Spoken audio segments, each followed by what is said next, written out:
12वां बाब। नबी पनाहगीर के रूप में।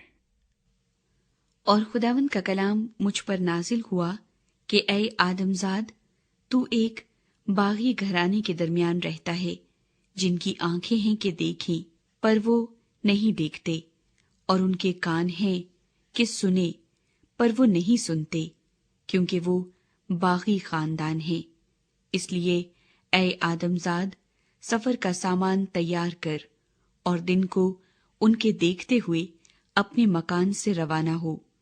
तू उनके सामने अपने मकान से दूसरे मकान को जा। मुमकिन है कि वो सोचे, अगरचे वो बागी खानदान है, और तू दिन को उनकी आंखों के सामने अपना सामान बाहर निकाल, जिस तरह नकले मकान के लिए सामान निकालते हैं।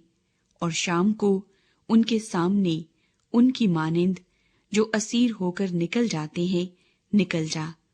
उनकी आंखों के सामने दीवार में सुराख कर और उस राह से सामान निकाल।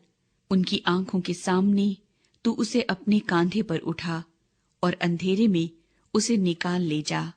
तू अपना चेहरा ढांप ताकि जमीन को न देख सके, क्योंकि मैंने तुझे बनी इस्राएल के लिए एक निशान मुकर्रर किया है। चुनाचे जैसा मुझे हुक्म हुआ था वैसा ही मैंने किया। मैंने दिन को अपना सामान निकाला, जैसे नकले मकान के लिए निकालते हैं, और शाम को मैंने अपने हाथ से दीवार में सुराख किया। मैंने अंधेरे में उसे निकाला और उनके देखते हुए कांधे पर उठा लिया। और सुबह को खुदावंद का कलाम मुझ पर नाजिल हुआ कि ऐ आदमजाद, क्या बनी इस्राएल ने जो बागी खानदान है तुझसे नहीं पूछा कि तू क्या करता है? उनको जवाब दे कि खुदावंद खुदा यूं फरमाता है कि यरूशलेम के हाकिम और तमाम बनी इस्राएल के लिए जो उसमें हैं ये बारे नबूवत है। उनसे कह दे, मैं तुम्हारे लिए निशान हूं। जैसा मैंने किया वैसा ही उनसे सलूक किया जाएगा। वो जिला वतन होंगे और असीरी में जाएंगे, और जो उनमें हाकिम है वो शाम को अंधेरे में उठकर अपने कांधे पर सामान उठाए हुए निकल जाएगा। वो दीवार में सुराख करेंगे कि उस राह से निकाल लिए जाएं।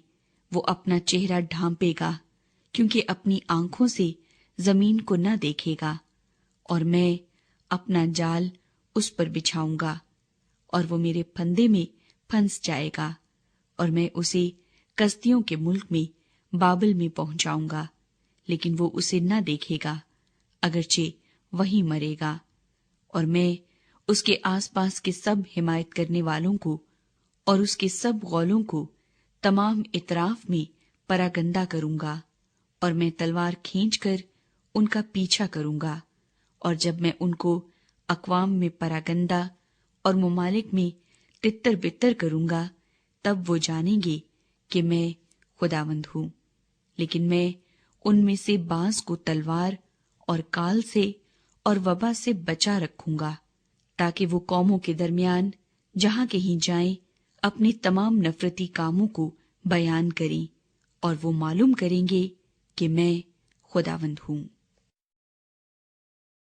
थरथराते नबी का निशान। और खुदावंद का कलाम मुझ पर नाजिल हुआ कि आए आदमजाद, तू थरथराते हुए रोटी खा और कांपते हुए और फिक्रमंदी से पानी पी। और इस मुल्क के लोगों से कह कि खुदावंद खुदा यरूशलेम और मुल्क के इस्राएल के बाशिंदों के हक में यूं फरमाता है कि वो फिक्रमंदी से रोटी खाएंगे और परेशानी से पानी पिएंगे, ताकि उसके बाशिंदों की सितमगरी के सबब से मुल्क अपनी मामूरी से खाली हो जाए, और वो बस्तियां जो आबाद हैं उजाड़ हो जाएंगी, और मुल्क वीरान होगा, और तुम जानोगे कि खुदावंद मैं हूं। मशहूर ज़रबुल मिसल और नागवार पैगाम। फिर खुदावंद का कलाम मुझ पर नाजिल हुआ कि ऐ आदमजाद, मुल्क इस्राएल में ये क्या मसल जारी है कि वक्त गुजरता जाता है اور کسی رویا کا کچھ انجام نہیں ہوتا۔ اس لیے ان سے کہہ دے کہ خداوند خدا یوں فرماتا ہے کہ میں اس مسل کو موقوف کروں گا اور پھر اسے اسرائیل میں استعمال نہ کریں گے، بلکہ تو ان سے کہہ کہ وقت آ گیا ہے اور ہر رویا کا انجام قریب ہے، کیونکہ آگے کو بنی اسرائیل کے درمیان رویا باطل اور خوشامد کی غیب دانی نہ ہوگی، کیونکہ میں خداوند ہوں، میں کلام کروں گا اور میرا کلام ضرور پورا ہوگا، اس کے پورا ہونے میں تاخیر نہ ہوگی، بلکہ خداوند خدا یوں فرماتا ہے کہ اے باغی خاندان، میں تمہارے دنوں میں کلام کر کے اسے پورا کروں گا۔ اور خداوند کا کلام پھر مجھ پر نازل ہوا کہ اے آدم زاد، دیکھ، بنی اسرائیل کہتے ہیں کہ جو رویا اس نے دیکھی ہے بہت مدت میں ظاہر ہوگی، اور وہ ان ایام کی خبر دیتا ہے جو بہت دور ہیں۔ اس لیے ان سے کہہ، خداوند خدا یوں فرماتا ہے کہ آگے کو میری کسی بات کی تکمیل میں تاخیر نہ ہوگی، بلکہ خداوند خدا فرماتا ہے کہ جو بات میں کہوں گا پوری ہو جائے گی۔